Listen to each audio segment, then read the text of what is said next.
A very warm welcome to the growing cadre of Kalamunda Community Radio presenters. We're glad to have you on board and contributing as a volunteer to this worthwhile community service activity. At any time during these training videos, if you have questions or need clarification of any sort, please don't hesitate to contact us on the discussion board for this lesson, and we'll answer your questions as well as making any adjustments we need to make to our training in order to make it clear and easy to follow.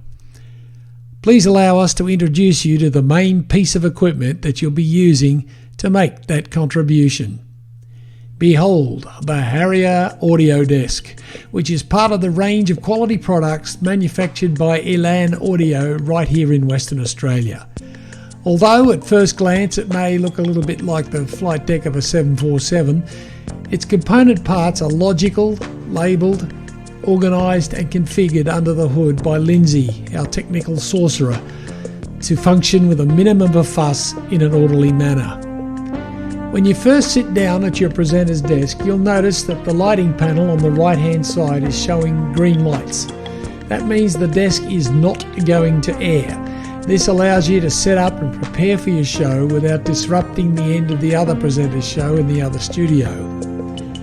Plug in your headphones under the desk at the left, either size plug is accommodated, and then turn the key, that's at the far right of the desk, turn it clockwise and the lights will come on. This will power up the desk, turn on the computer monitors that will have the familiar from left to right digital clock set to the computer, main roads alerts, Perth 7-day weather forecast, log sheet and cart wall, which is a set of browser pages linked to the various sweeps or announcements, sponsor spots and other pre-recorded clips for playing at various times. Now right here there is a functional safeguard to observe. Please remember, do not engage the desk button, that's the red one top right, well, there's actually a set of 3, until you're ready to start broadcasting.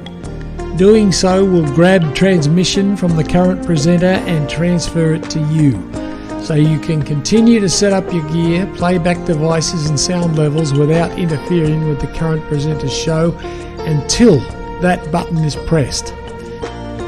And you should not press it until the hourly news bulletin, which separates the previous presenter's show from yours, has begun to play. Nor should you press the green standby button. This will also transfer transmission control from the current presenter to standby. It's just a design feature of the console and you won't be able to fix the problem from your own desk. So just don't touch the green standby button at all before you come online. Once you've switched power to your desk, your first task is to change these switch settings to channel A. Each dedicated fader is set to channel A at the desk control, of course, and it must match to ensure that everything you do reaches the transmitter. In the next section, we'll look at preparing your desk for transmitting your show. Remember, let us have any and all questions so we can update the training as we need to develop and maintain top-notch broadcast quality.